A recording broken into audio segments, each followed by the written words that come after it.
We live in systems we call democracies, cast our votes, choose our representatives, and trust that our decisions will shape the future of our nations.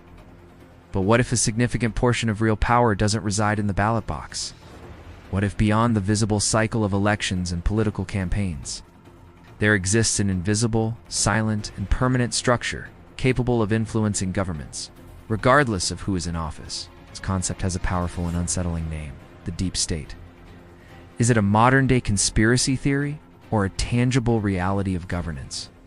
In this video, we will embark on an in-depth investigation into its origins, its historical evolution, and the fundamental question that lies at its core: who truly controls modern democracies?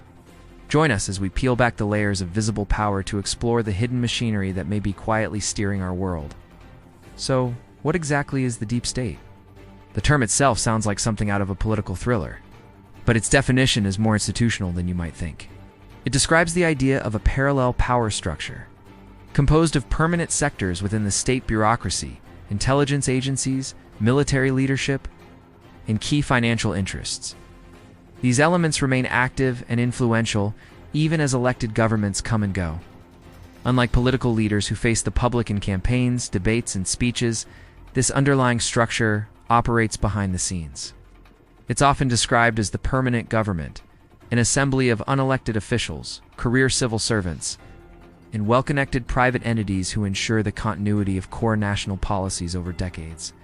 For some, this is simply the normal, necessary functioning of a complex modern state. After all, you need experts and established procedures to keep a country running. But for others, it represents a system of silent, unaccountable influence that fundamentally limits popular sovereignty and makes a mockery of the democratic process. It's the tension between these two viewpoints that makes the concept so compelling and controversial. The idea of a hidden power structure pulling the strings is far from new. It's a concern that has echoed through the corridors of power for centuries. In ancient empires, rulers were visibly in charge, but their decisions were often heavily shaped by networks of advisors. Court eunuchs, powerful religious figures, and entrenched administrative classes that outlasted entire dynasties. These groups provided stability, but they also held immense, often unseen influence. Fast forward to the 20th century, with the explosive growth of modern nation-states, governments expanded their roles dramatically, creating vast administrative bodies, complex intelligence networks, and powerful economic systems to manage everything from national security to social welfare. These institutions, built to last, naturally developed their own cultures, priorities, and internal logic. They don't simply dissolve every 4 or 5 years when an election takes place. It was from this context that political scientists and thinkers began to ask a critical question: to what extent do the governments we elect truly control all the levers of power?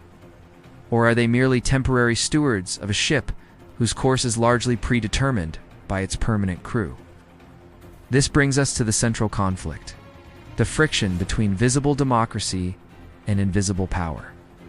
Democracy is built on the promise of transparency, accountability, and the peaceful alternation of power. We believe that when we vote for a new leader or a new party, we are voting for change.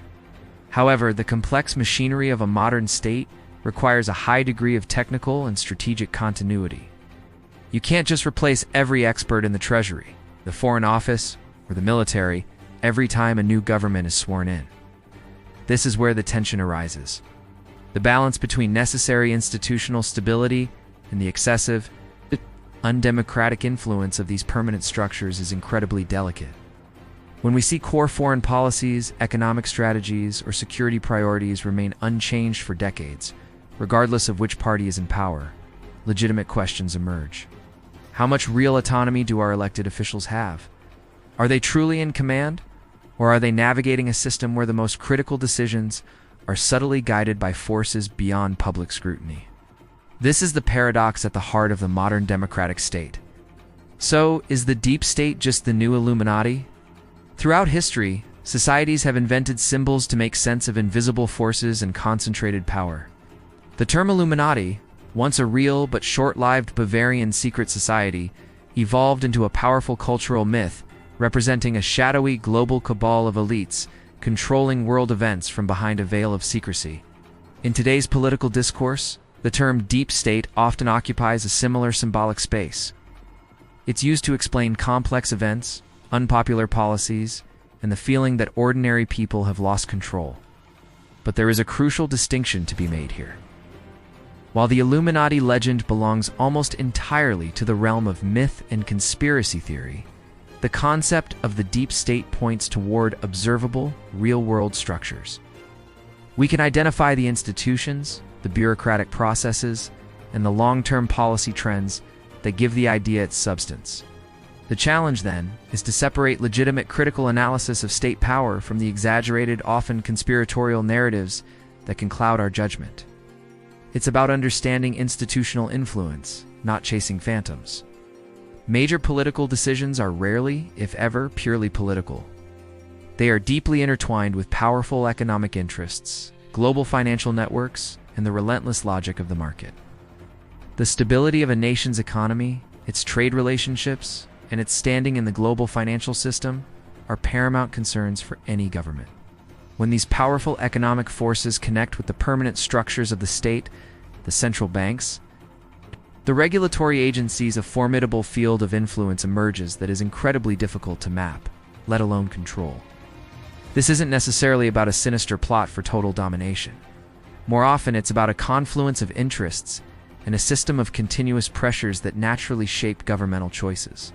A decision that might threaten market stability or alienate powerful corporate allies will face immense internal resistance.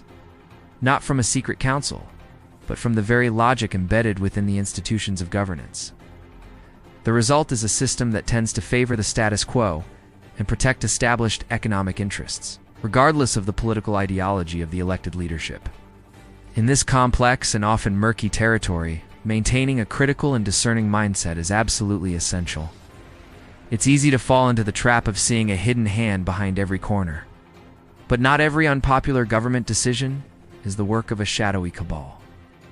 Not every instance of policy continuity is evidence of a conspiracy against the people. Sometimes a bad decision is just a bad decision. Sometimes policies remain the same because they are considered effective by experts across the political spectrum, or because the alternatives are even less appealing. The deep state, as an analytical concept, is a tool for understanding power, but it requires careful handling. It demands rigorous analysis, a reliance on credible sources, and a deep understanding of how institutions actually work. Questioning the structures of power is not only healthy for a democracy, it is vital. But jumping to conclusions and embracing blind belief in overarching plots is not. The goal is to be a skeptical, informed citizen, not a cynical conspiracy theorist. Ultimately, the greatest challenge facing modern democracies may not be the existence of permanent state structures, but the lack of transparency and accountability surrounding them. These institutions are, in many ways, necessary. But their power must be subject to public oversight and democratic control. The future of our democracies depends on our collective ability to foster a culture of informed citizenship, to demand more open and accessible institutions, and to engage in honest, evidence-based debate about the nature of power. The question we should be asking is not a simple "does invisible power exist?" The answer to that is almost certainly yes, in some form. The real, more constructive questions are: who monitors this power? Who holds it accountable? How can citizens participate in overseeing it? And when it comes down to it, who truly gets to decide the fundamental direction of our society? The fate of democracy rests on our willingness to ask these tough questions and to demand real answers. In the end, the deep state doesn't have to be an all-or-nothing proposition, either a complete myth or an absolute, terrifying truth. It is better understood as a framework, an invitation to think more deeply about power, continuity, and responsibility in the modern world. It challenges us to look beyond the political theater of elections and to examine the underlying machinery of the state. Understanding how our democracies truly function, in all their complexity, is the first and most crucial step towards strengthening and protecting them for the future. If this exploration has given you a new perspective on power and politics, please consider liking this video and sharing it with others who are curious about the forces shaping our world. And do not forget to subscribe to the channel for more deep dives into the critical issues of our time. Your support helps us continue this important conversation. Thank you for watching.